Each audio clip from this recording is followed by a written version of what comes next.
বাবা, একটু খেয়ে নে, 2 দিন ধরে তুই কিচ্ছু খাসনি। মায়ের অসহায় কণ্ঠস্বর ছেলের কাছে আরতি জানাচ্ছে। দেখো মা, আমি তো বলেছিলাম দ্বাদশ শ্রেণীর পরীক্ষার পরে সেকেন্ড হ্যান্ড বাইক চাই। বাবা প্রতিশ্রুতি দিয়েছিলেন।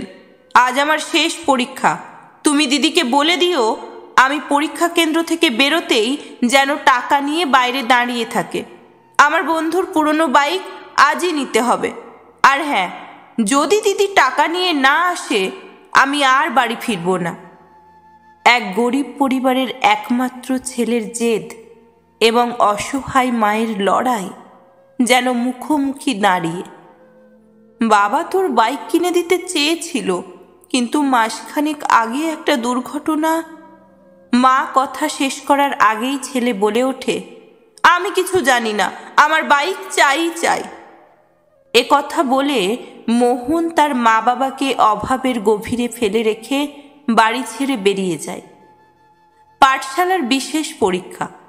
দ্বাদশ শ্রেণীর পরীক্ষার পর ভাগবত স্যার একটি অনন্য পরীক্ষা নিতেন। তার বিষয় ছিল গণিত, তবে ছাত্রদের জীবনের গণিতও তিনি শেখাতেন। এই বছরের পরীক্ষার বিষয় ছিল আমার পারিবারিক ভূমিকা। মোহন পরীক্ষার হলে ঢুকে প্রথম প্রশ্ন পড়ল। 1 নম্বর, আপনার পরিবারের প্রত্যেকে দিনে কত ঘন্টা কাজ করেন বিশদে লিখুন। মোহন লিখতে শুরু করল। বাবা সকাল 6টা থেকে অটো নিয়ে বের হন এবং রাত 9টায় ফেরেন। ফ্র্যাকচারের পরও তিনি কাজ চালিয়ে যাচ্ছেন, মোট 15 ঘন্টা। মা ভোর 4টায় উঠে বাবার টিফিন তৈরি করেন, পরে সেলাইয়ের কাজ করেন। রাতের খাবারের পর বাড়ির সবাই ঘুমিয়ে গেলে তিনি শুতে যান, প্রায় 16 ঘন্টা। দিদি সকালে কলেজে যায়, বিকেলে পার্ট টাইম কাজ করে, রাতে মাকে সাহায্য করে, প্রায় 12-13 ঘন্টা। আমি সকালে উঠে স্কুলে যাই, দুপুরে খেয়ে ঘুমাই, সন্ধ্যায় বন্ধুদের সঙ্গে গল্প করি, রাতে পড়াশোনা করি, প্রায় 10 ঘন্টা। এ উত্তর লিখতে গিয়ে মোহন বুঝতে পারল তার কাজে অন্যদের তুলনায় অবদান খুব কম। নাম্বার 2, মাসে পরিবারের মোট আয় কত? উত্তর, বাবার 10,000 টাকা, মা ও দিদির 5,000, মোট 15,000। নাম্বার 3, আপনার মোবাইল রিচার্জ প্ল্যান, পছন্দের 3টি সিরিয়ালের নাম এবং শহরের সিনেমা হলের নাম লিখুন। এ প্রশ্নের উত্তর সহজেই লিখল মোহন। নাম্বার 4, 1 কেজি আলু, ভেন্ডি, চাল, গম এবং তেলের দাম লিখুন। আপনার বাড়ির গম পিসতে যে আটা মিলে যান তার নাম ও ঠিকানা লিখুন। মোহন থেমে গেল। সে বুঝল পরিবারের দৈনন্দিন প্রয়োজনীয় জিনিসের বিষয়ে তার কোনো ধারণাই নেই।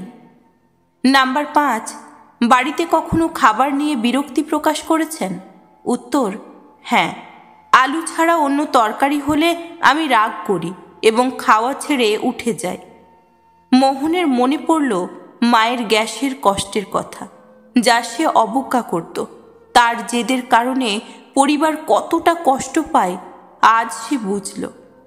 নাম্বার 6, আপনার পরিবারের প্রতি আপনার সর্বশেষ জেদের কথা লিখুন। মোহন উত্তর লিখল, বাইক কেনার জন্য আমি 2 দিন খাওয়া বন্ধ করেছি, বলেছি টাকা না দিলে বাড়ি ফিরব না। পরবর্তী প্রশ্নের উত্তর লিখতে গিয়ে মোহনের চোখ ভিজে গেল। তার মধ্যে ধীরে ধীরে পরিবর্তন আসতে লাগলো। নাম্বার 10, এই ছুটিতে কিভাবে পরিবারের দায়িত্ব পালন করবেন? এই প্রশ্নে তার কলম থেমে গেল। উত্তর না লিখে সে ভাবল এ প্রশ্নের উত্তর তাকে জীবনে প্রয়োগ করতে হবে। বাস্তবের পরীক্ষা। পরীক্ষা শেষে দিদি বাইরের গেটে দাঁড়িয়ে, এই নে 8,000 টাকা, মাকে বলেছিস বাইক না পেলে বাড়ি ফিরবি না, তাই মা বাবা মিলে টাকা জোগাড় করেছেন। মোহন বলল, কোথা থেকে এই টাকা এলো?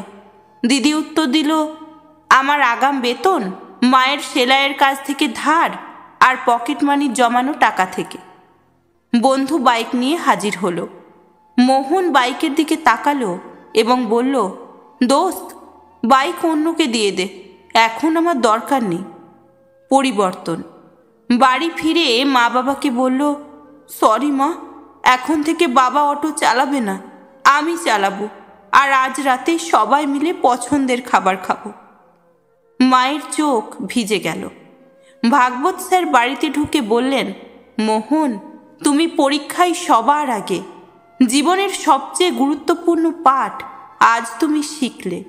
মোহন বলল, স্যার, এই পাঠ আমি সারা জীবন মনে রাখব। এই গল্প থেকে আমরা জীবনের গুরুত্বপূর্ণ মূল্যবোধের শিক্ষা পাই। ছেলে মেয়েদের এই গল্প পড়ার সুযোগ দিন, কারণ এটি তাদের জীবনের দায়িত্ব ও সম্পর্কের গুরুত্ব শিখতে সাহায্য করবে। তাই যদি গল্পটা আপনাদের ভালো লেগে থাকে, অবশ্যই শেয়ার করবেন।